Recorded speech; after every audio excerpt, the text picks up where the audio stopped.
बड़े बड़े सपनों को उड़ान देने के लिए जरूरत होती है मेहनत कश हाथों की। एक ऐसी जरूरत जिसे पूरा करते हैं गरीब, वो गरीब जिन्हें बेहतर जिंदगी का सपना दिखाकर हमेशा हमेशा के लिए गुलामी की गर्त में धकेल दिया जाता है।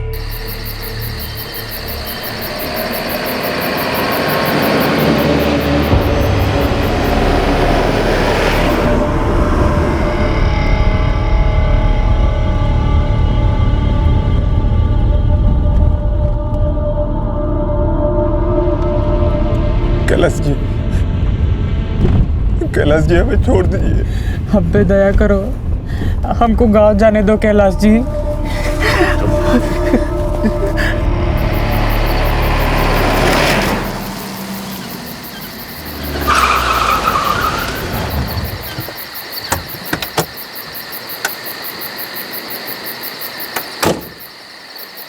नीचे उधर दोनों को।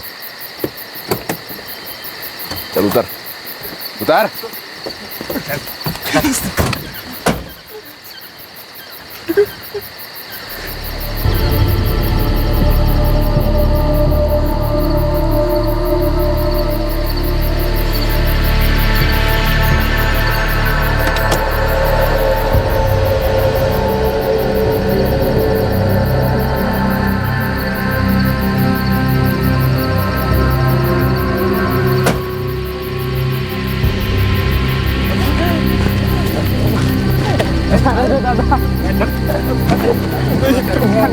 ये कहाँ ले जा रहे हैं? अरे छोड़ो।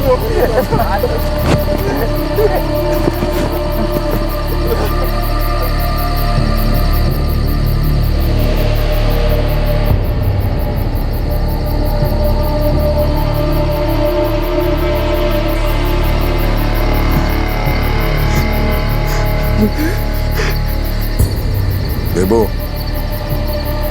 रमन, आज के बाद तुम दोनों कभी किसी के लिए कोई काम नहीं कर पाओगे।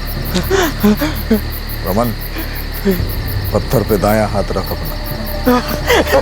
नहीं कैलाश जी, जाने दीजिए, दया करो हम पर, हम आपके सारे पैसे लौटा देंगे।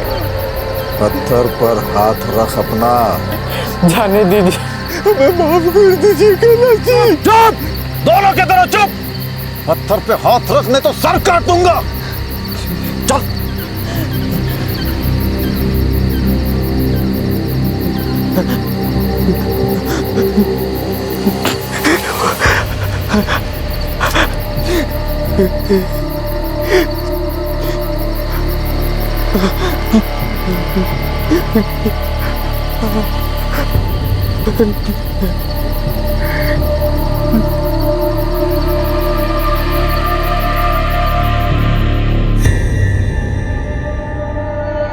देवशीष कोटिया और रमन साउटी बस 2 हफ्ते पहले तक अपने परिवार के साथ अपने गांव में रह रहे थे। ये गरीब लोग अपने रोजमर्रा के खर्चे चलाने की जद्दोजहद से जूझ रहे थे, जिंदगी जीने के लिए संघर्ष कर रहे थे।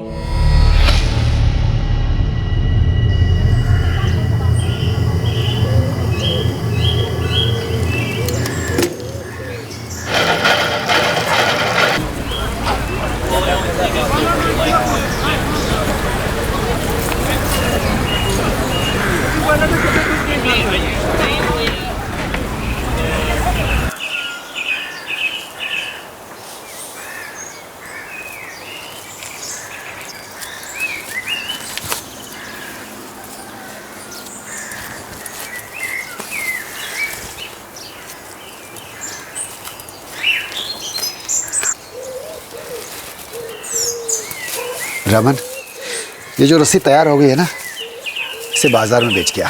पापा पहले ये बोरी खत्म कर लें। ना बेटा, पहले रस्सियाँ बेच के आ और चावल लेते आना। तुम्हारी माँ कह रही थी कि चावल खत्म हो गया है। काका, काका, काकी, आपका माँ का फोन आया था गांव से। कौन है ना प्रणव? सब ठीक अच्छी तो? बहुत बीमार है वो तो बिस्तर से उठ भी नहीं पा रही है। बोल रही थी कि रोमन को उनके पास भेज देगा तो अच्छा रहेगा। मेरे फ़ोन नंबर पे फ़ोन क्यों नहीं की? वो बोला आपका फ़ोन नहीं लग रहा है।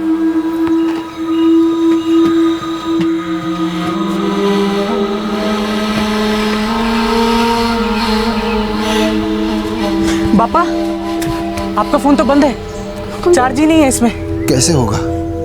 2 दिन से तो बिजली नहीं आई। सुनिए, रमन को माँ के पास भेज दीजिए। अगर वो ज्यादा बीमार नहीं होती तो ऐसे ना बुलाती। रमन, तू जल्दी से सब काम छोड़कर चकरपड़ा चला जा। अपनी आई माँ का ध्यान रख।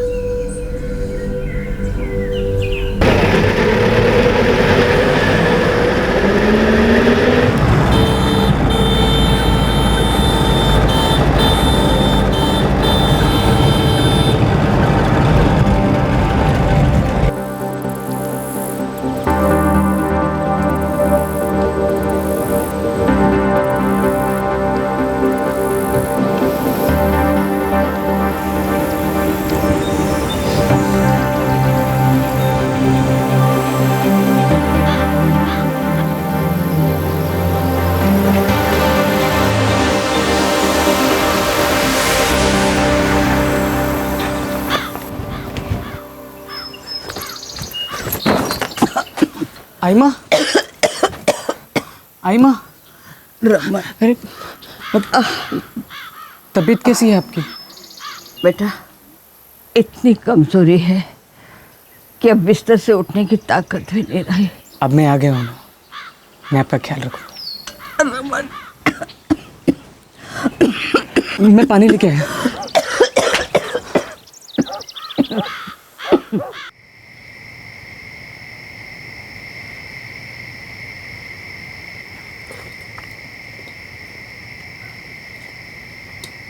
पापा, अब 3 बीघा जमीन से कौन सी किस्मत पलटने वाली है? वैसे भी सारी जमीन तो बंजर हो चुकी है। जैसा तू ठीक समझे वैसा कर बेटा। हम दोनों तो बूढ़े हो गए, हमारी ज़िंदगी कट गई जैसे तैसे। तेरे और उर्वशी के आगे सारी उम्र पड़ी है। विकास का भी देखना है तुम लोगों को।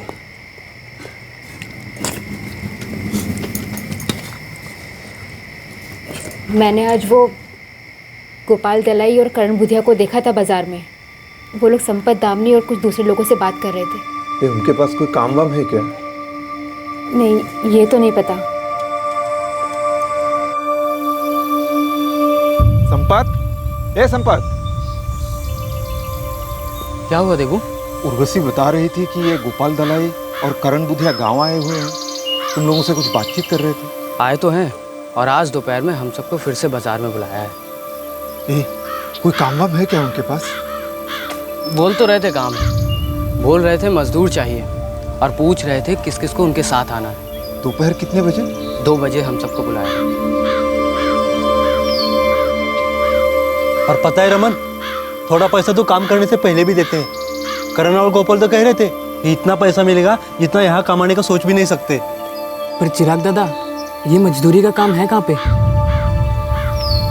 ये तो पता नहीं, पर हाँ, आज दोपहर 2 बजे सबको बुलाया है। अगर काम बहुत दूर है तो मुझे नहीं जमेगा दादा। आइमा बीमार है, और ऊपर से माँ बापा का भी तो ख्याल रखना है। तो एक बार आकर देख ले रमन, अगर ठीक लगे तो ले लेना काम।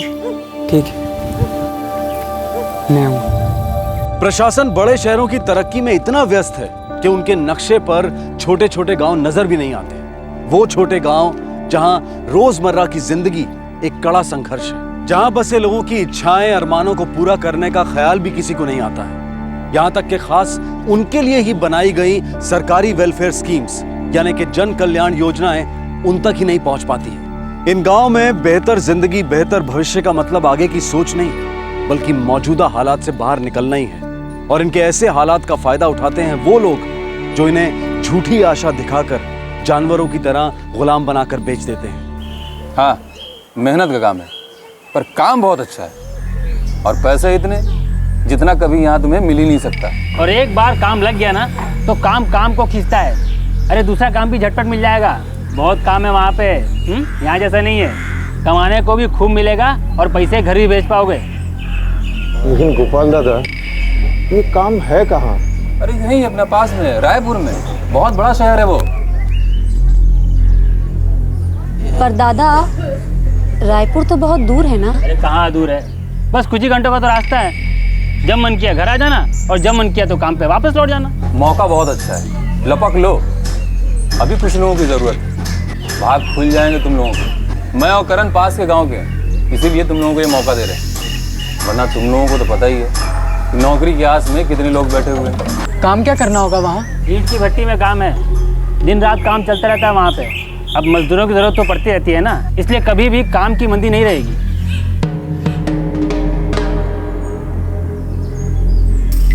देखो, कल तक का समय है तुम लोगों के पास, ठीक से सोच लो, मौका बहुत अच्छा है, किस्मत बन जाएगी तुम लोगों की। मैं और करण कल सुबह पक्की सड़क पे 8 बजे तुम लोगों का इंतजार करेंगे, और जो 8 बजे तक आ गया उसे हम अपने साथ बस में ले जाएंगे। ठीक है?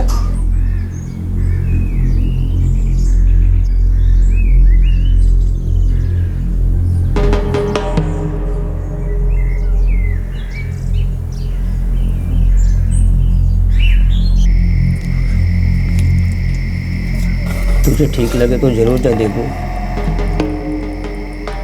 हम दोनों तो चाहेंगे कि तुम लोगों को हमसे अच्छे दिन देखने को मिले। काम क्या होगा देबू? पक्का पता नहीं माँ, पर वो लोग कह रहे थे कि ईंट की भट्टी पे मजदूरी का काम है। मैं भी चलूँगी तुम्हारे साथ। बहुत मेहनत का काम है उर्वशी। और भी तो औरतें जा रही है ना, मैं कर लूँगी काम। उर्वशी को भी ले जा देबू, तेरा ध्यान रखेगी। विकास को भी ले जा, 7 साल का हो गया, तुझे देखकर काम सीख जाएगा। पर बाप्पा, तुम और माँ यहाँ बिल्कुल अकेले रह जाओगे। हमारा मत सोच बेटा, हमारी जिंदगी बची भी कितनी है, कट जाएगी कैसे भी। तुम लोग जाओ, अपनी जिंदगी बनाओ।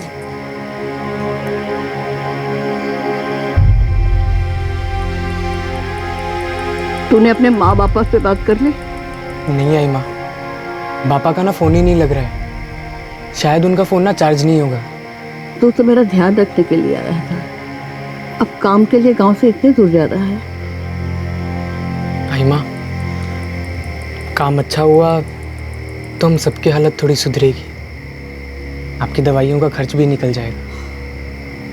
अभी तो इतनी महंगी दवाइयाँ हम खरीद ही नहीं सकते, और यहाँ पड़े पड़े क्या करूँगा, कहाँ से लाऊंगा आपकी दवाइयाँ? जैसा तू ठीक समझे,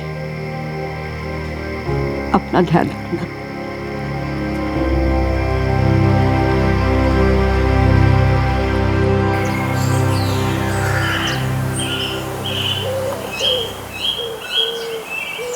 पौने 8 तो हो चुके हैं।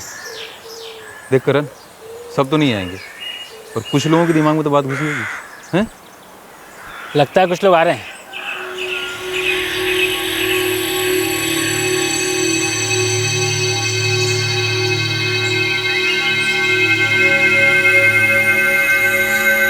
देखा?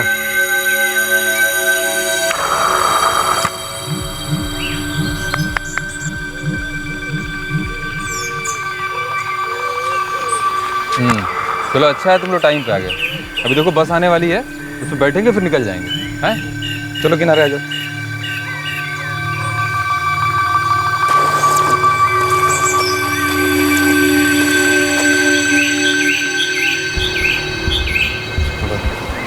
आ जाओ, इधर आ जाओ।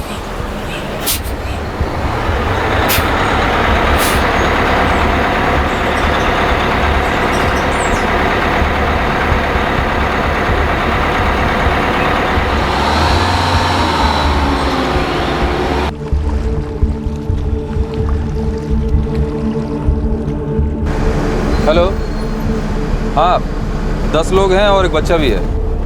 अच्छा ठीक है, ठीक है, ठीक है, ठीक है।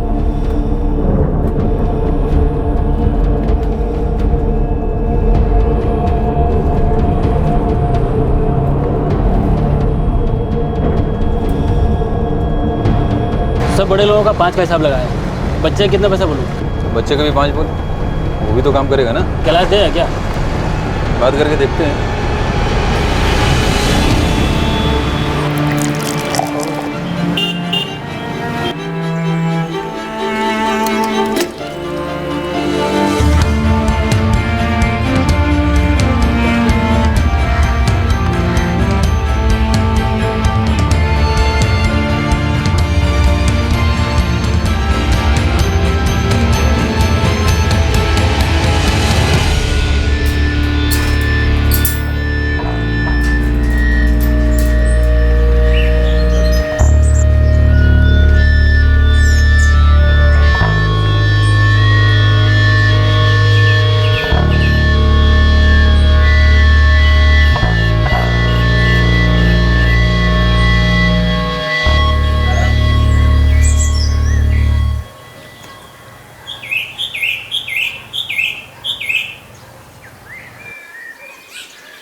पूरे 10 है दादा। अरे दादा एक बच्चा भी है। उठो उठो उठो उठो। अरे ये तो छोटा है, काम करेगा क्या? क्या बात कर रहे हैं दादा, एक बार लोगे तो काम तो करेगा ही ना।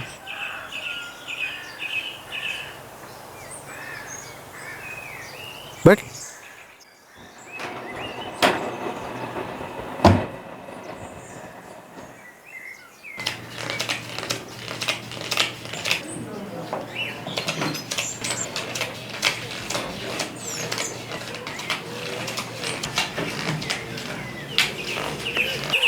अरे उसको भी दे।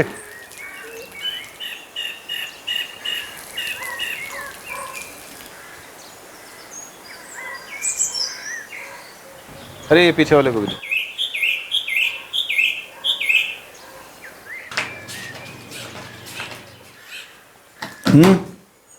हर मजदूर के 20,000 रुपये है, कुल मिला के 2,20,000।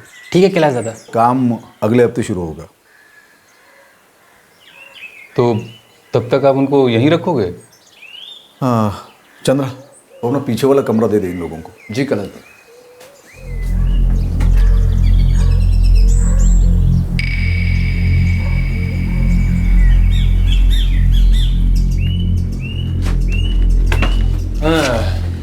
अच्छी खबर है, अगले हफ्ते से काम शुरू हो जाएगा।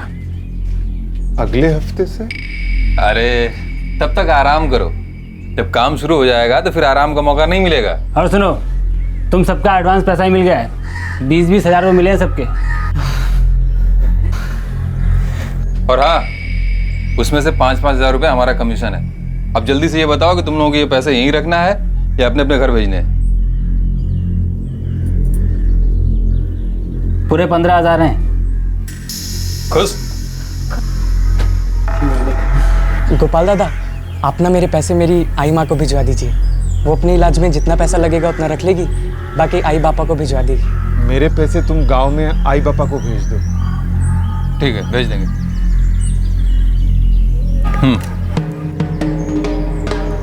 इतने पैसे देखकर वो सब खुश हो गए थे, लेकिन उन्हें यह नहीं बताया गया था कि इन पैसों के लिए उन्हें कितने दिन कितने महीने काम करना है। यह भी नहीं पता था कि काम क्या है। उन्हें सिर्फ इतना कहा गया था कि यह एडवांस है, पर उन्हें यह नहीं पता था कि इन रुपयों के बदले में उनकी जिंदगी खरीदी जा चुकी थी। वो सब अब बंधुआ मजदूर थे। उन्हें नहीं पता था कि अब उन्हें कहीं भी कैसे भी इस्तेमाल किया जा सकता था।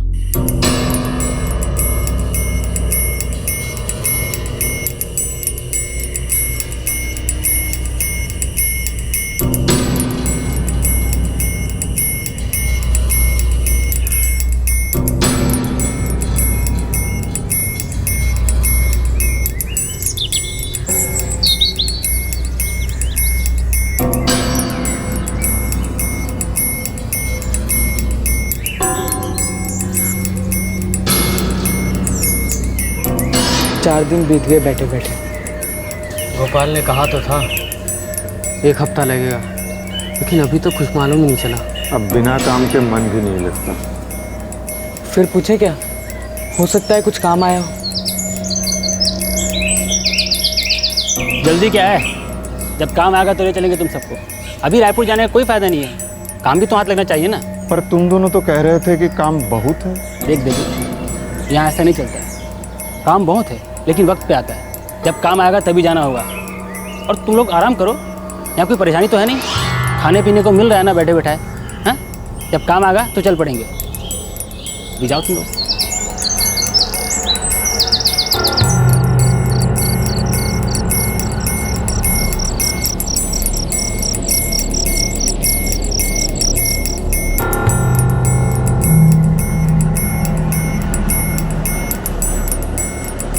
चलो आओ, जल्दी करो, बैठो इधर, फटाफट आओ, चलो बैठो इधर, आओ फटाफट। ए भाई सरक ना अंदर, चलो चलो चलो चलो।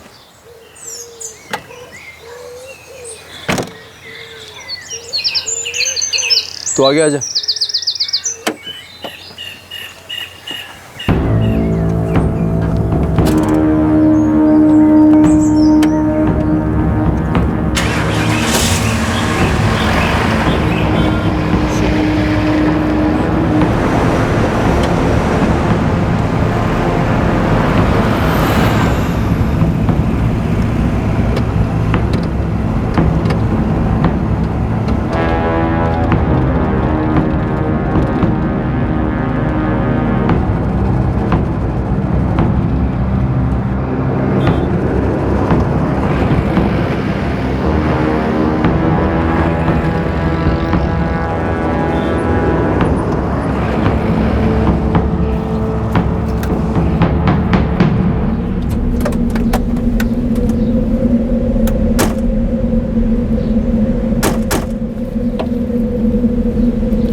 लोग यही बैठो, जब बुलाएंगे तभी बाहर आना।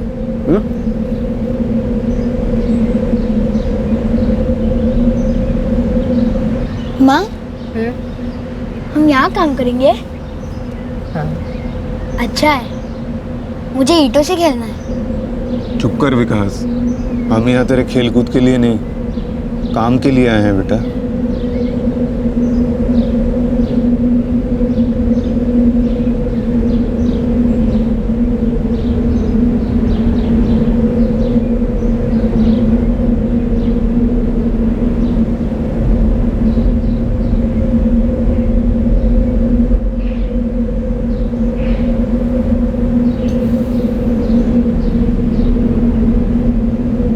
कैलाश दादा, वैसे भी आप इनके पैसे दे ही चुके हो, अब जो ठीक समझो वो करो, अब से ही आपके।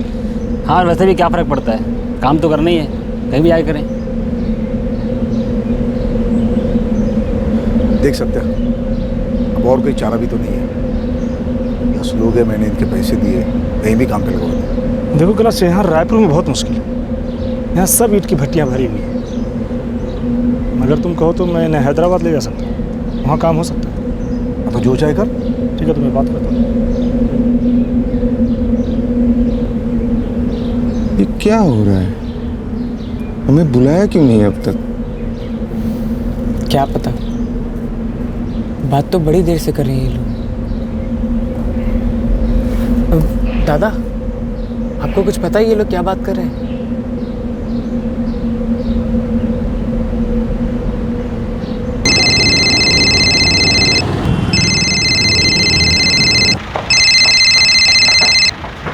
हाँ सत्या, बोल, क्या हाल चाल है? सब ठीक है अभिजीत। अरे सुनो, मेरे पास यहाँ 10 मजदूर हैं, कोई काम है हैदराबाद में? हाँ हाँ, लेके तो आ यार, यहाँ कंस्ट्रक्शन का बहुत काम चालू है, कहीं ना कहीं फिट कर देंगे। ठीक है, ले आता हूँ, लेकिन सबके 25-25 हज़ार लगेंगे। लेके तो आ यार, आदमी देख के सौदा करेंगे। ठीक है, तो फिर मैं आज ही निकलता हूँ, परसों तक पहुँचता हूँ। ठीक है, मैंने लेकर हैदराबाद चला जाता हूँ, मेरी अभिजीत से बात हो गई है, वहाँ काम है। चलो अच्छा है, लेकिन रेडी से एक बार सौदा हो जाने के बाद ही मैं इनका पैसा दूंगा। वो सब ठीक है, लेकिन मैंने इनके 20-20 दिए, 22 चाहिए हर एक। वो तो हो जाएगा कैलाश, एक बार सौदा हो जाने दे, जो भी मिलेगा मैं अपना कमीशन काट के यहाँ सब दे जाऊँ। पहले पैसे तो आने दे। चल ठीक है, संभाल के लेके जाना। सत्या, इन्हें हैदराबाद लेके जाना है। ये तो अच्छा ही है। कैलाश दादा, अब से अपना सौदा खत्म, अब ये सब आपका लेन देन है। चलो।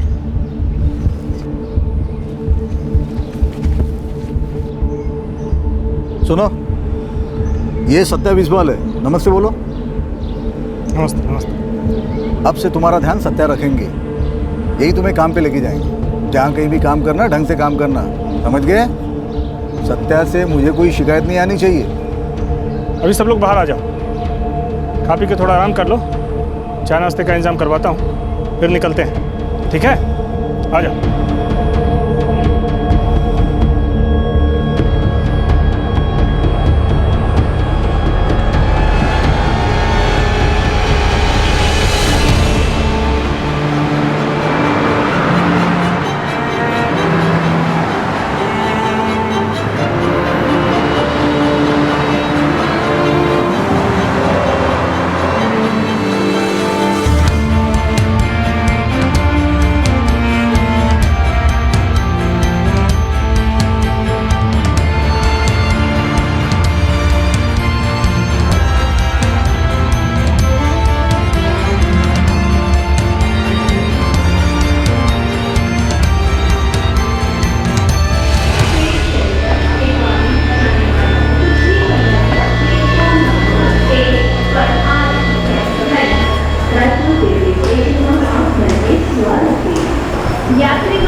चलो सब लोग जल्दी करो, ट्रेन आधे घंटे में निकल रही है। और हम जा कहाँ रहे हैं सत्या जी?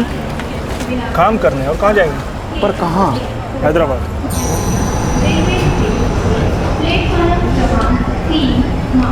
वो तो बहुत दूर है दादा।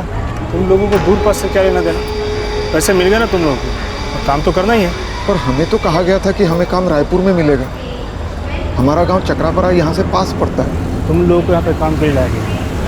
काम कहाँ करना है तुम लोग ने बताओ। चुपचाप चलो ट्रेन में बैठ जाओ। छोड़ो ये दूर पास करना छोड़ा के, जल्दी करो।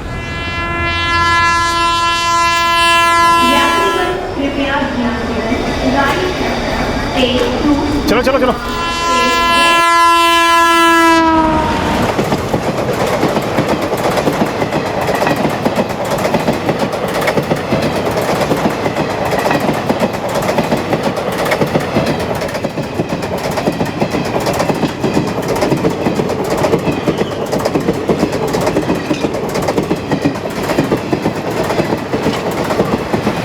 मैं हैदराबाद नहीं जा सकता, वो तो बहुत दूर है। मुझे भी नहीं जाना है इतनी दूर। इन लोगों ने हमसे झूठ बोला। पहले कहा कि काम रायपुर में है, अब हैदराबाद ले जा रहे हैं। वहाँ से घर कैसे आएंगे? सुना है हैदराबाद यहाँ से बहुत दूर है।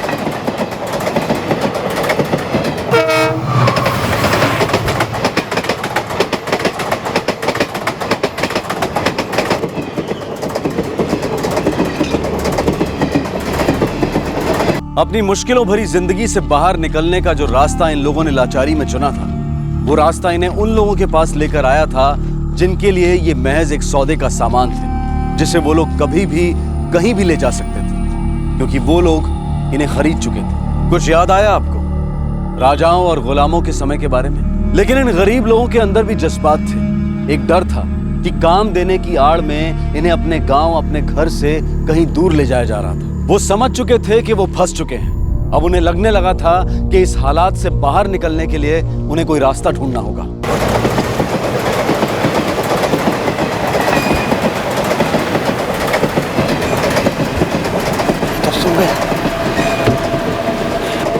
हम लोगों को यहीं कहीं उतर जाना चाहिए। पर दादा, हम लोग वहाँ जाएंगे कैसे? हम लोगों को रायपुर से रास्ता पता है, बस कैसे भी हमें रायपुर पहुँचना है। वहाँ से हम चक्करपाड़ा पहुँच जाएंगे। तुम लोग बताओ क्या करना है? आगे चलना है या निकलना है यहाँ से? पहले तो हम लोगों से कहा गया कि रायपुर की ईटा भट्टी में काम मिलेगा। अब जबरन हमें हैदराबाद ले जा रहे हैं। वहाँ भी काम नहीं मिला तो जाने कहाँ कहाँ घसीटेंगे हमें। क्या पता क्या क्या काम करवाएंगे हम लोग उनसे। नहीं दादा, हम सब तो तुम्हारे साथ ही चलेंगे।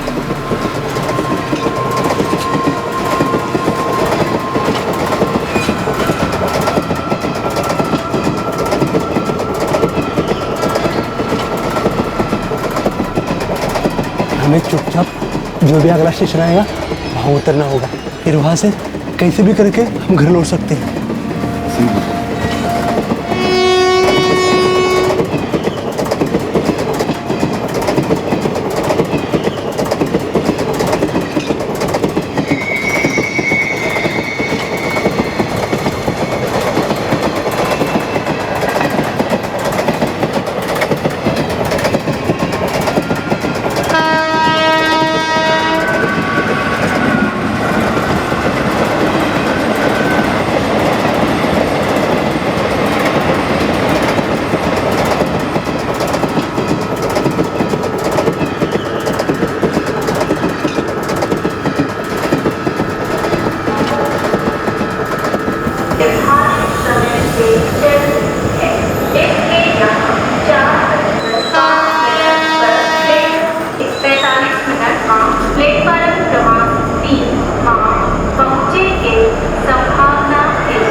दादा, हम वहाँ से नहीं जा सकते, बहुत भीड़ है, ऊपर से दरवाजे भी नहीं खुल रहे। हमें यहाँ से जाना पड़ेगा। मैं ये दरवाजा खुलता कि नहीं देखता हूँ।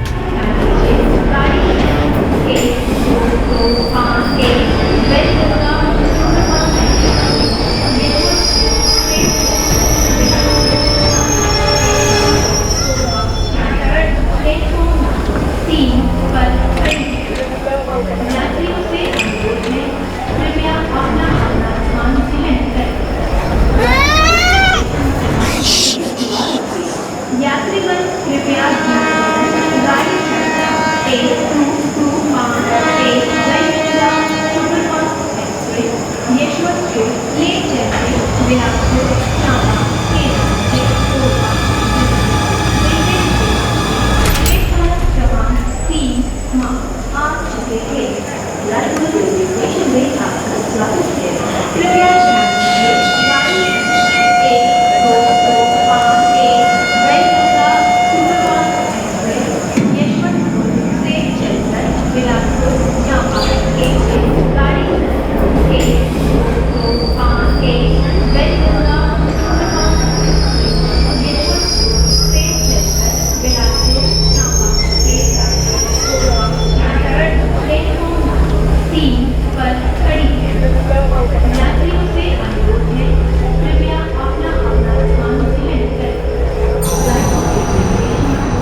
अब वापस कैसे जाएंगे? मैं तो कहता हूँ हम लोगों को अलग अलग जाना चाहिए। कुछ लोग बस से चलो, कुछ लोग ट्रेन से। हाँ ये ठीक रहेगा। अलग अलग जाएंगे तो पकड़ जाने का डर नहीं रहेगा। दामिनी, पूनम और राधिका, तुम लोग मेरे साथ चलो। जो भी अगली बस रायपुर जाएगी वो हम पकड़ लेंगे। मैं आदिनाथ और मकरंद के साथ पैदल निकलता हूँ। जहाँ तक हो सकेगा हम लोग चलेंगे। और देबू, तू उर्वशी और विकास के साथ वहाँ पर रायपुर निकल, ठीक है? जब यहाँ तक ट्रेन आई है तो वापसी की भी ज़रूर होगी। हाँ, मैं इनके साथ रुकता हूँ संपर्क भैया।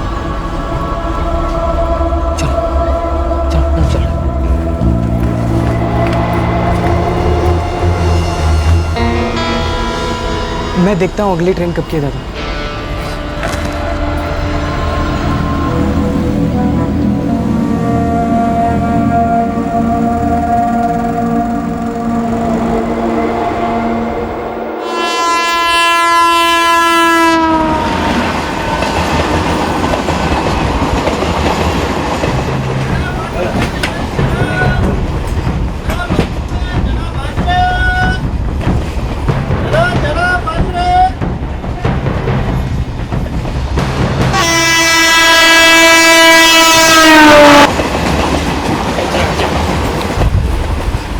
कहाँ जा रहे हैं पापा?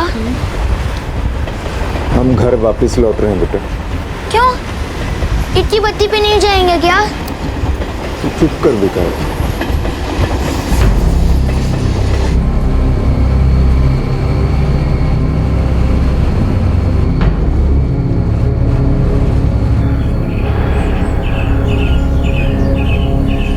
मुझे क्या पता कैलाश, रात को सो रहा था, चुपचाप चूहों की तरह सरक गए साले। तेरे को कहाँ ताना, ध्यान से लेके जाना। सर मैं क्या कर सकता हूँ? और उनके हाथ पाँव बांध के ले जाता क्या उनको? वैसे ही हैदराबाद जाने के नाम पे उनका बड़ा रोना धोना था। तो देखो जैसे मेरी जिम्मेदारी नहीं है, वो हैदराबाद पहुंचे नहीं, सौदा कैंसिल।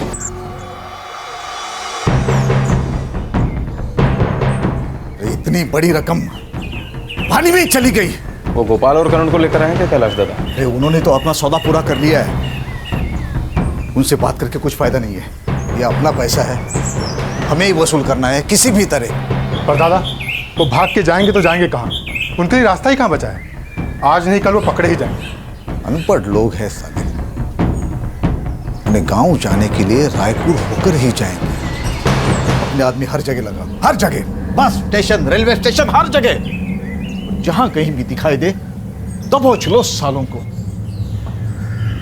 भारी कीमत चुकाएंगे अपनी इस हरकत की।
अगला स्टेशन रायपुर है।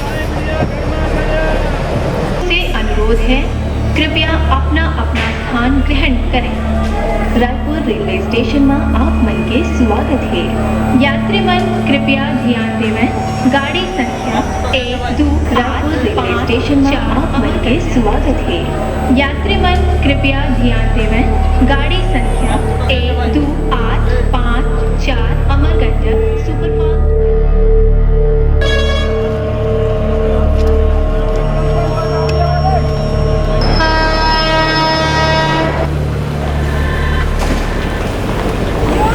रेलवे स्टेशन में आपका स्वागत है। कृपया ध्यान दीजिए, गाड़ी संख्या 1-2 8 5 4 सुपरफास्ट एक्सप्रेस भोपाल से चंडीगढ़ जाने वाली प्लेटफॉर्म नंबर 1 पर खड़ी है। यात्रियों से अनुरोध है, कृपया अपना अपना स्थान ग्रहण करें।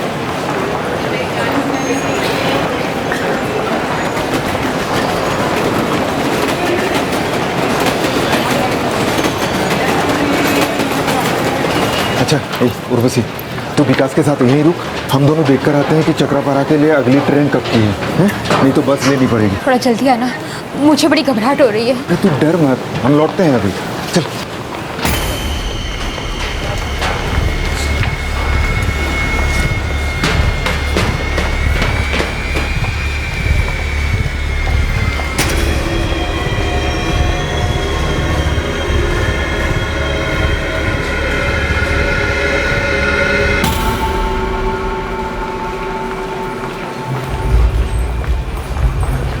हाँ चेतन, अभी अभी मुझे 2 लोग दिखे। तू भाग के प्लेटफॉर्म नंबर 2 के किनारे पे आ जा, यही घेर लेते हैं सालों को।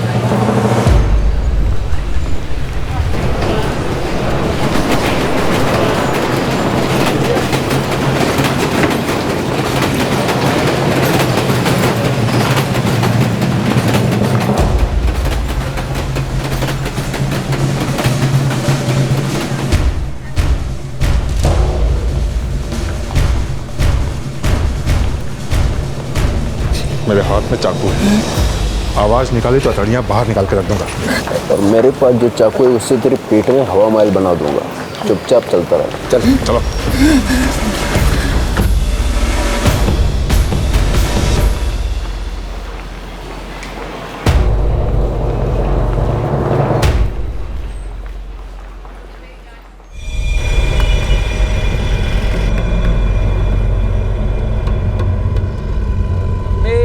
सच में नहीं पता वो लोग कहाँ हैं दादा। हम लोग अलग अलग रास्ते से गांव के लिए निकले थे। हमें तो ये भी नहीं मालूम था कि हम कौन से स्टेशन पे उतर गए। ये सुन लो तुम दोनों, अगर बाकी लोग हाथ नहीं आए ना तो ये छुरी बात करेगी तुमसे। इसलिए सीधे बता दो बाकी सब कहाँ हैं।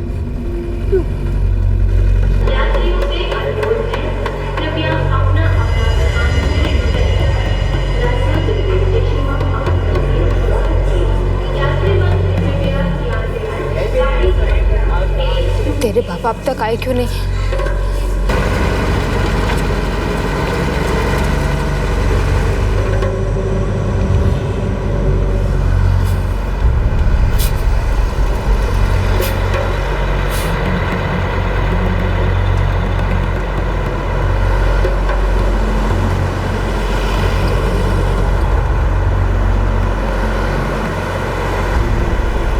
यही रुकते हैं, कोई ना कोई तो बस आएगी। शायद कोई बस हमें चक्रापाड़ा तक ले जाए।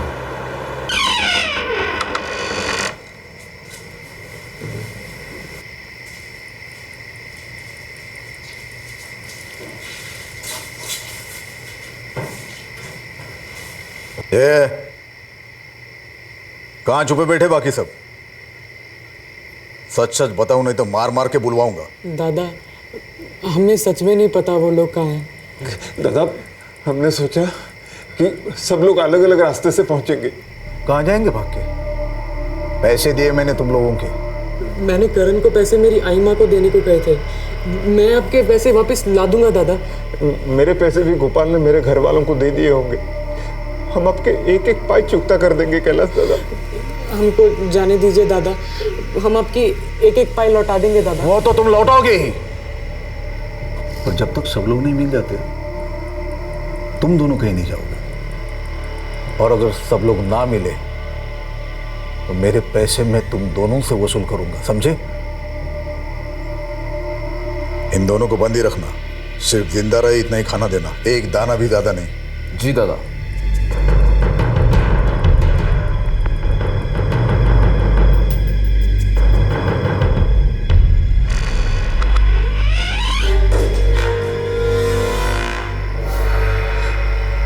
उर्वशी और विकास दोनों रेल स्टेशन पे हमारा इंतजार कर रहे होंगे। उन दोनों के पास तो एक पैसा भी नहीं है।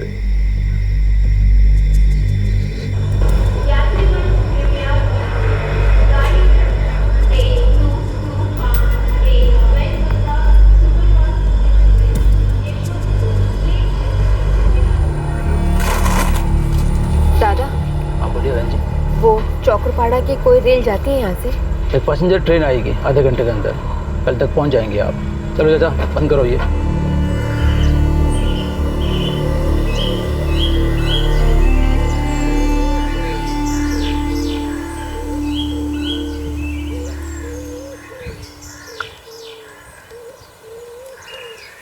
अरे चिराग, तू कब लौटा? काका, देबू, उर्वशी भावजा, विकास घर नहीं पहुंचे? नहीं तो सब ठीक तो है ना? क्या हुआ? अभी 10 ही दिन तो हुए थे तुम लोगों को गए हुए। हाँ काका, पर वहाँ सब गड़बड़ था। बड़ी मुश्किल से अपनी जान बचा के भागे हम वहाँ से। देबू, उर्वशी भावजा, विकास और रमन ट्रेन से निकले थे। हे भगवान, कहाँ होंगे वो? पता नहीं काकी, पर अब तक तो उन्हें आ जाना चाहिए था। मैं एक काम करता हूँ, मैं रमन की आयमा के इधर पूछता हूँ।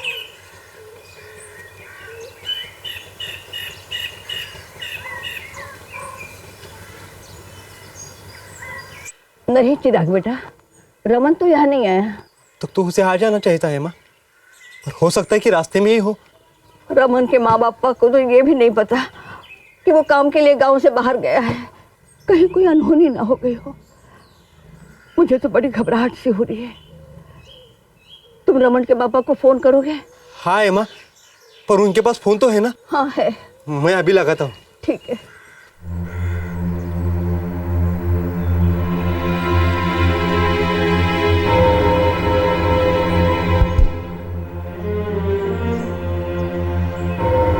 दीबागुड़ा गांव में रमन साउट्री के माता पिता को पता भी नहीं था कि उनका बेटा कहाँ है। उन्हें सिर्फ इतना मालूम था कि कुछ दिन पहले वो चक्रपाड़ा गांव में अपनी बीमार नानी का ध्यान रखने गया था। ठेकेदारों के चंगुल से बच निकले कुछ लोग तो गांव वापस आ चुके थे, पर कुछ लोग अब तक घर नहीं लौटे थे। रमन और देवाशीष पकड़े जा चुके थे और देवाशीष की पत्नी उर्वशी और बेटा विकास अब भी घर लौटने की कोशिश कर रहे थे।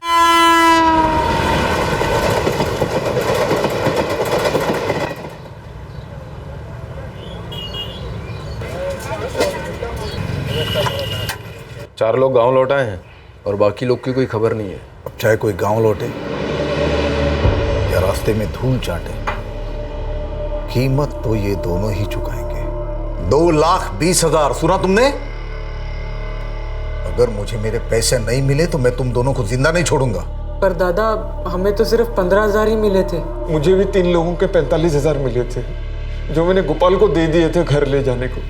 2,20,000 हम कहाँ से लाएंगे दादा? हमें जितना पैसा मिला है हम आपको लौटा देंगे। मुझे एक ही काम है क्या? सबके पीछे पाई पाई बटोरने के लिए भागने का? बेवकूफ लगता हूं मैं तुम्हें? हैं? इतना खर्चा किया तुम पे, यहां बुलाया, खिलाया, पिलाया, अब तुम दोनों लाओगे मेरे पैसे या फिर मरो।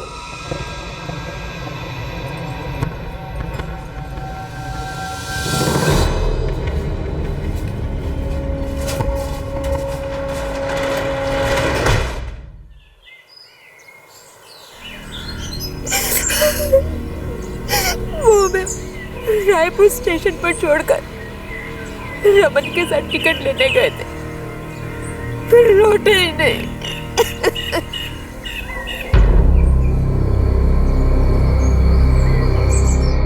तो वो लोग तुम्हें स्टेशन पे छोड़ के चले गए? वो चाकरपाड़ा जाने वाली ट्रेन का पता करने गए थे, फिर लौटे ही नहीं। हो सकता है कुछ काम मिल गया हो, वहीं पे चले गए होंगे वो लोग। ऐसे कैसे चले जाएंगे साहब? इनको अकेला छोड़ के। साहब ये लोग 10 लोग गए थे गांव से काम के लिए, वहां से वो लोग इनको जबरदस्ती हैदराबाद ले जा रहे थे। अब वहां से भागे हो, मगर इस गांव से तो अपनी मर्जी से गए थे ना। मैं उन लोगों की यहाँ पर लापता होने की शिकायत नहीं लिख सकता। मेरा बेटा किसी हाल में अपनी बीवी और बच्चों को स्टेशन पर छोड़कर नहीं जाएगा साहब। और अगर काम मिल गया होता तो फोन करके बताता ना साहब। फोन है ना साहब मेरे पास। अच्छा ठीक है। जब उन्हें जबरदस्ती हैदराबाद ले जाया जा रहा था तब उसने फोन किया था आपको? उन्होंने हमें बीच रास्ते में ही बताया कि वो हमको हैदराबाद लेकर जा रहे हैं। मैं तुम लोगों की इस तरह की बिना सिर पैर वाली बातों पर शिकायत नहीं लिख सकता। जब तुम्हारा बेटा गया है तो वापस भी अपने आप लौट आएगा। पुलिस के पास और भी बहुत सारे काम होते हैं। चलो निकलो यहाँ से, निकलो।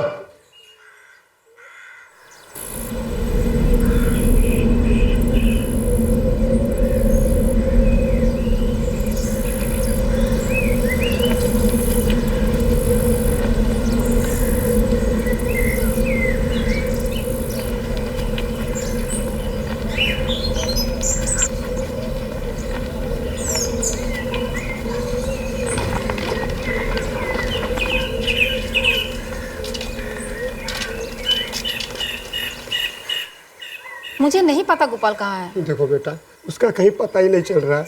हाँ भाऊजा, देवाशीष और रमन तो रायपुर स्टेशन पर ही थे, पता नहीं वहाँ से कहाँ चले गए। तो मैं क्या करूँ? मैंने कह दिया ना कि गोपाल काम से बाहर गया हुआ है, मुझे नहीं पता वो कहाँ है। वो करण कहाँ रहता है? आप अगले गली में जाओ, वही उसका घर है। चलो। उनका कुछ पता नहीं है, बाहर गए वो। मदद करो बेटी, मेरा बेटा लौटा नहीं है। करण को शायद मालूम होगा वो कहाँ है। मैंने कहा ना आपको, और एक ही बात कितनी बार बोलूं आप लोगों को, मुझे नहीं पता वो कहाँ गए और कब तक लौटेंगे।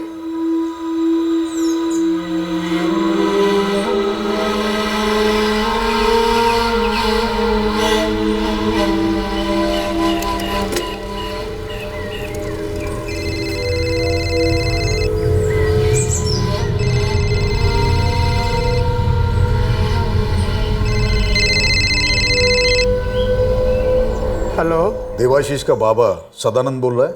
हाँ, मैं सदानंद बोल रहा हूँ। आप कौन बोल रहे हैं? देवाशीष कहाँ है? देवाशीष मेरे पास है, और रमन भी। अगर दोनों को जिंदा और सही सलामत देखना चाहते हो तो 2,20,000 जो मैंने इन मजदूरों पे बर्बाद किए हैं वो लेकर आ जाना। आप कौन बोल रहे हैं साहब? मेरा नाम कैलाश है, कैलाश। देखो, मैं बहुत खतरनाक आदमी हूँ, कोई भी मेरा पैसा खा के मुझसे बच के नहीं निकल सकता।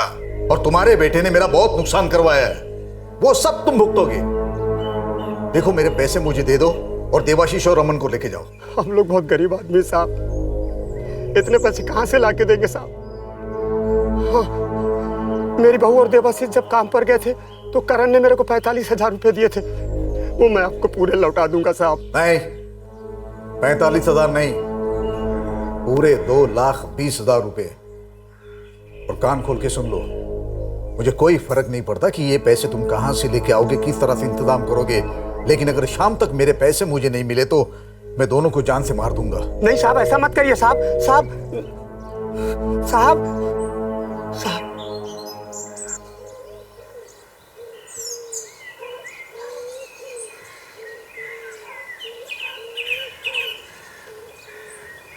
हम तो अपने सारे पैसे लौटा देंगे, पर मकरन, आदिनाथ और संपत पता नहीं ये लोग कहाँ है, अब तक घर नहीं पहुंचे।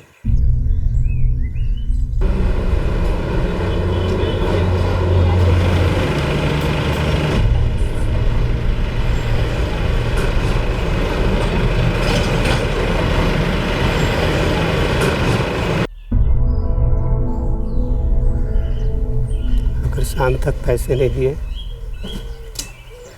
तो लोग देवाशीष और रमन को मार डालेंगे।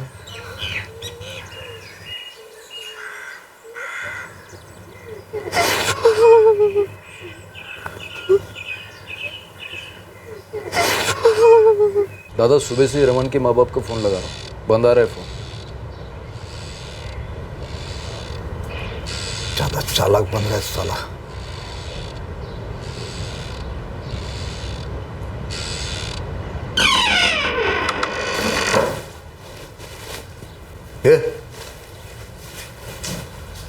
मुझे क्या लगता है गलत नंबर देके बच जाएगा? नहीं दादा, मैंने सही नंबर दिया था। बंद ही आता है फोन। दादा वो हमारे गांव में बिजली बहुत कम आती है, इसलिए फोन नहीं लग रहा होगा। हम बहुत गरीब लोग हैं कैलाश जी, हमें छोड़ दो। अबे तुम लोग 2,20,000 से मुझे गरीब कर चुके हो, उसका क्या? अगर तेरा बाप रात तक पैसे नहीं लेके आया तो तुम दोनों तो बस खत्म।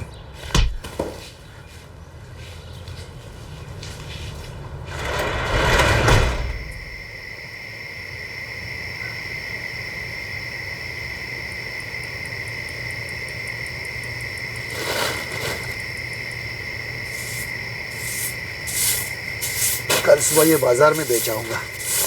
हाँ ठीक है।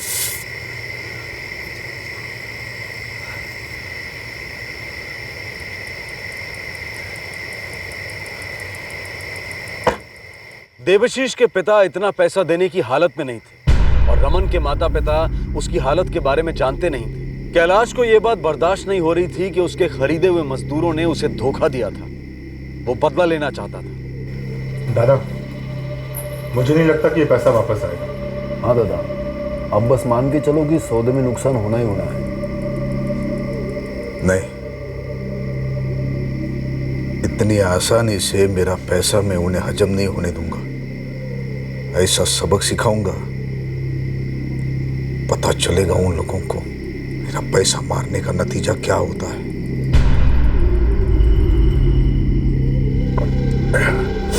ए, चंद्रा, चेतन, जाओ उठा के लेके उन दोनों को गाड़ी में डाल दे।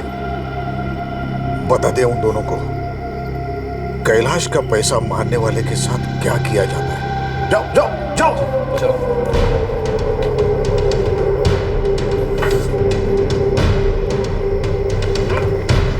हमें कहाँ ले जा रहे दादा? माफी मांगते हैं हम आपसे, हम आपके पैर पड़ते हैं, हमें जाने दीजिए। माफ कर दीजिए दादा, जाने दीजिए। हमें जाने दीजिए दादा, हमें माफ कर दीजिए दादा, जाने दीजिए। दादा माफी दे दीजिए, हमें जाने दीजिए।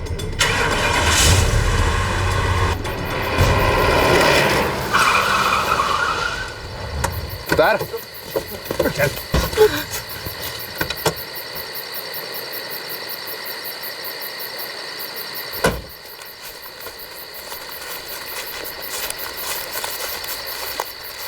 पत्थर पर हाथ रख अपना। जाने दीजिए, हमें माफ कर दीजिए कैलाश जी। चुप, दोनों के दोनों चुप। पत्थर पे हाथ रख नहीं तो सर काट दूंगा। चल।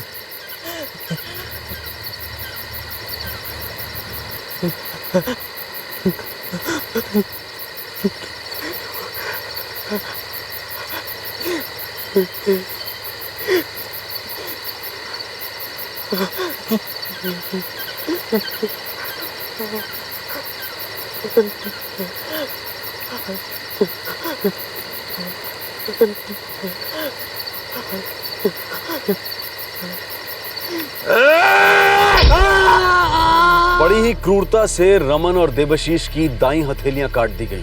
पैसे के नुकसान की वजह से गुस्से में पागल हो चुका कैलाश नहीं चाहता था कि वो किसी और के लिए काम कर सके।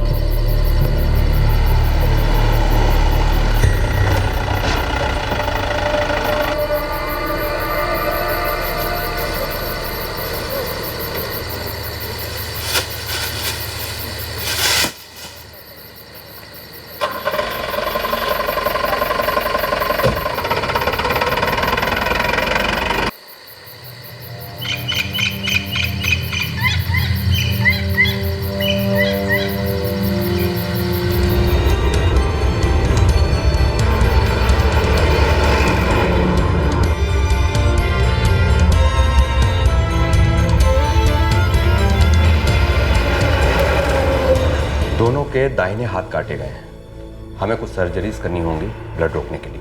लेकिन डॉक्टर साहब अभी तक पता नहीं चल पाया ये लोग हैं कौन। सर्जरी करने से पहले हम उन्हें कुछ पेन किलर्स और इंजेक्शन दे रहे हैं। आप चाहें तो उनसे बात करने की कोशिश कर सकते हैं, लेकिन शायद इस वक्त वो ज़्यादा कुछ बोल ना सकें। Thank you doctor.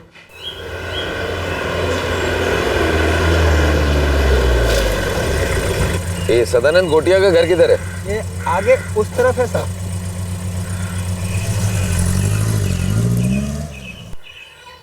साहब कहाँ है वो? सरकारी हॉस्पिटल में ऑपरेशन होना है उसका। क्या बता सकते हैं कि रमन सोती की नानी कहाँ रहती है? देवाशीष सिर्फ उनका नाम ले पाए, रमन को तो अभी तक होश नहीं आया। वो पास ही में रहती है और रमन के माँ बापा देवागुड़ी गांव में।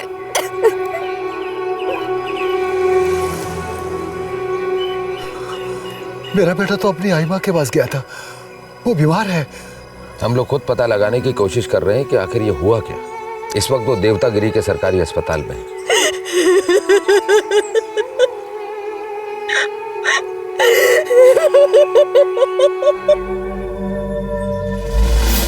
वो हमें पास के एक शहर ले गए थे, कुंडरमल। वहाँ हम सिर्फ गोपाल और करुण को ही जानते थे। वहाँ से एक और आदमी हमें रायपुर की ईट भट्टी पे ले गया साहब, और वहाँ से कोई दूसरा आदमी हमें रेल स्टेशन पर लेकर गया। उसने हमें वही बताया कि वो हमें हैदराबाद ले जा रहा है। हमने मना किया कि हम इतनी दूर नहीं जा सकते, और उसने हमारी एक नहीं सुनी। इसलिए हम लोग चुपके वहाँ से भाग निकले। हमने आपस में फैसला किया था कि सब अलग अलग रास्ते से गाँव लौटेंगे, मगर देवाशीष और रमन लौट के ही नहीं आए।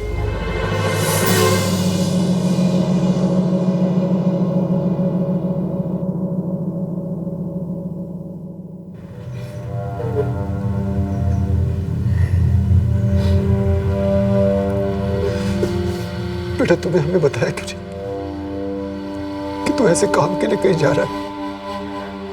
मुझे नहीं पता था ये सब हो जाएगा। मुझे लगा था पैसे आएंगे,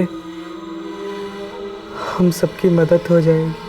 वो दो लोग थे, जब हम चक्रापाड़ा के लिए ट्रेन की खबर लेने गए तो उन दोनों ने हमें पकड़ लिया। हमें जंगल में ले गए और हमारे हाथ काट दिए।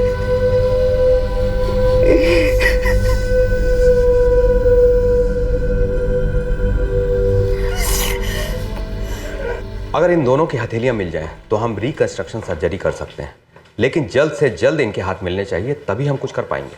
डॉक्टर साहब, हम सारे मुजरिमों को पकड़ने की कोशिश कर रहे हैं। उनके मिलने के बाद ही पता लग पाएगा कि उन लोगों ने इनके कटे हुए हाथों का किया क्या।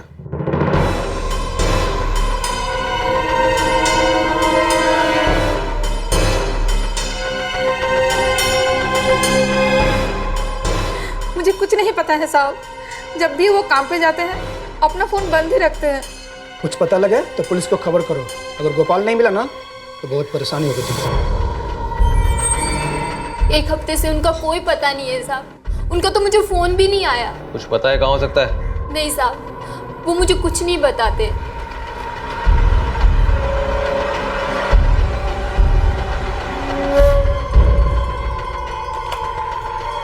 अंदर देखो। कैलाश का अगर पता नहीं चला तो आप लोग बहुत मुसीबत में फंस जाएंगे। साहब मुझे सच में नहीं पता कि वो कहाँ गए हैं। प्रणव, जी सर। इस मकान में नजर जी। कैलाश और उसके आदमी कहीं भी नजर आए, घसीट के पुलिस स्टेशन लेके। साहब ये सत्या ठेकेदार है, मजदूरों को बेचता है साहब, लेकिन कुछ दिनों से उसका खुद पता नहीं चल रहा। रहता कहाँ ये? काम किधर करता है? देखो अगर ये सत्या हाथ नहीं लगा ना तो तुम सब लोग अंदर हो जाओगे। नहीं साहब, ऐसा मत करो साहब। मुझे जैसे ही कुछ पता चलेगा मैं खुद आपके पास चल कर आऊंगा साहब। सर, हम पूरा जंगल छान रहे हैं इन दोनों के हाथों के लिए। तलाश जारी रखो। मीडिया तक ये खबर पहुंच गई है। इस खबर को लेके बहुत शोर हो रहा है। यस सर, हम जल्द से जल्द मुजरिमों तक पहुंच जाएंगे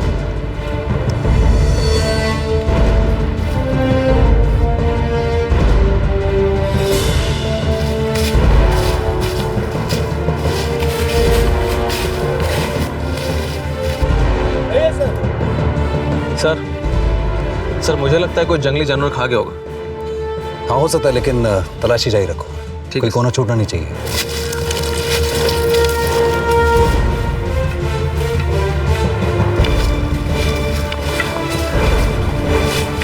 वहाँ देखो।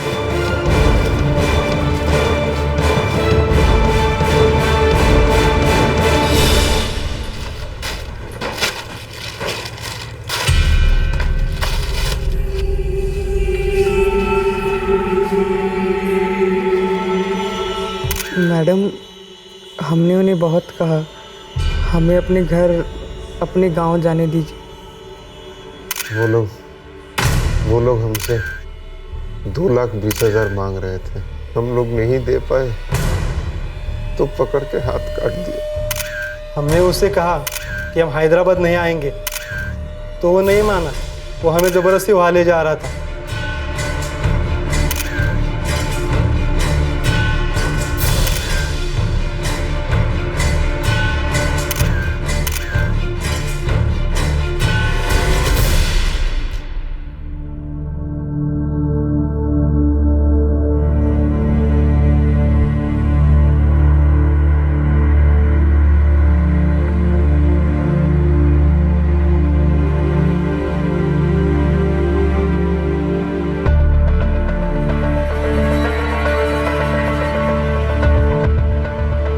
स्थानीय मीडिया ने इस क्रूरता भरे केस को हर जगह रिपोर्ट किया।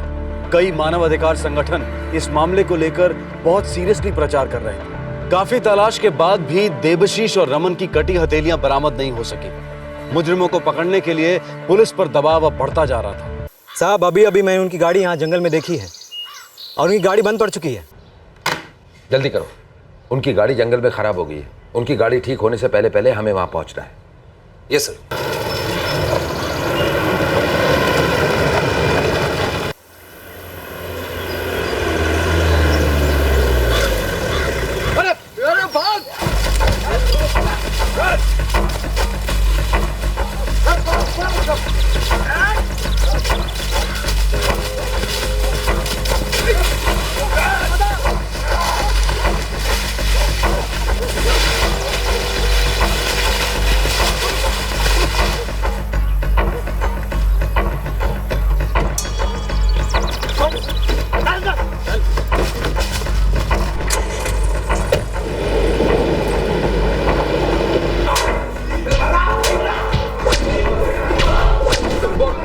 कैलाश से पुलिस को गोपाल और करण के ठिकानों का पता चलता है।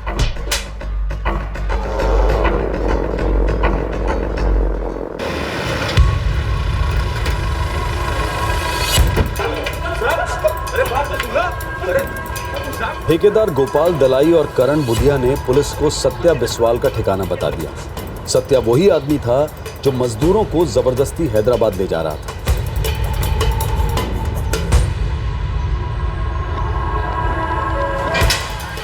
ठेकेदारों के माफिया की ये आखिरी कड़ी भी अब पुलिस के पास थी। सर, ये अलग अलग राज्यों के गांव से गरीब लोगों को बरगला के लाते हैं और बंधुआ मजदूरी में झोंक देते हैं और अपना कमीशन कमाते हैं। जाहिर है ये अकेला केस नहीं है, ये माफिया इस काम में काफी समय से लगा होगा। सर, हमारे पास में सारी डिटेल्स है और हम पता लगा चुके हैं ये कहाँ और किस किस को सप्लाई कर रहे हैं। मुझे इस केस की सारी डिटेल रिपोर्ट चाहिए, कलेक्टर ऑफिस भेजनी है। सुप्रीम कोर्ट ने भी रमन और देवाशीष मजदूर के केस को सुओ मोटो नोटिस लिया है। सर,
स्थानीय प्रशासन ने रमन और देवशीष को मुआवजे के रूप में 5-5 लाख रुपए दिए। उनकी कटी हुई हथेलियों की जगह प्रोस्थेटिक्स यानी कि आर्टिफिशियल अंग लगाए गए और उनके इलाज का सारा खर्चा सरकार ने उठाया। सुप्रीम कोर्ट ने इस केस का सुओ मोटो नोटिस लेते हुए इसकी समयोचित जांच और विस्तृत रिपोर्ट देने के आदेश दिए। साथ ही यह आदेश भी दिया कि पीड़ितों को उचित मुआवजा दिया जाए और उनके सारे इलाज का पूरा ध्यान भी रखा जाए। इसके अलावा सुप्रीम कोर्ट ने अलग अलग प्रदेशों की स्थानीय सरकारों से इन प्रदेशों में बाहर से आने वाले मजदूरों, उनके काम करने के हालात और उनको दी जाने वाली सभी सुविधाओं का पूरा ब्यौरा मांगा है। सभी अभियुक्त इस वक्त न्यायिक हिरासत में हैं।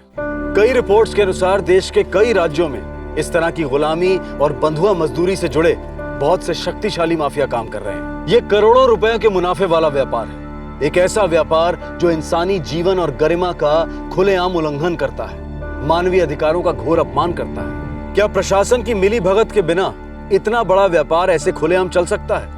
और ये कोई नया जुर्म नहीं है जो ऐसे अचानक सामने आया है। ऐसे केसेस मनरेगा और रोजगार आश्वासन जैसी गरीबों के लिए लाई गई स्कीम्स पर भी सवाल उठाते हैं, जो ऐसे गांव को प्रगति के रास्ते पर लाने का दावा करती है। एक दूसरा सच ये भी है कि श्रमिकों पर पूरी तरह से निर्भर क्षेत्रों में भी अक्सर न्यूनतम वेतन यानी कि मिनिमम वेजेस भी इन मजदूरों को नहीं मिलती है। कई तरह की कमीशंस और दलाली के बाद अक्सर इन्हें ना के बराबर ही पैसे मिलते हैं। कई सरकारी नियमों और उपायों के बावजूद भी ऐसा खुलेआम होता है। जो हुआ वो बहुत ही शर्मनाक था, लेकिन ये कोई अकेला ऐसा केस नहीं था। ऐसे न जाने कितने मामले होंगे जो मीडिया की नजर में आए ही नहीं होंगे। जरूरत है एक दृढ़ संकल्प की, एक शक्तिशाली प्रणाली की जो निश्चय करे कि ऐसे जुर्म अब और नहीं होंगे। आपसे फिर मुलाकात होगी क्राइम पेट्रोल दस्तक में एक और नए केस के साथ। तब तक अपना ख्याल रखें, सुरक्षित रहें और याद रखें, इंसान होने के नाते हम सबका ये मूल कर्तव्य है कि हम कम से कम इंसानों की तरह बर्ताव तो करें। जय हिंद। इस तरह के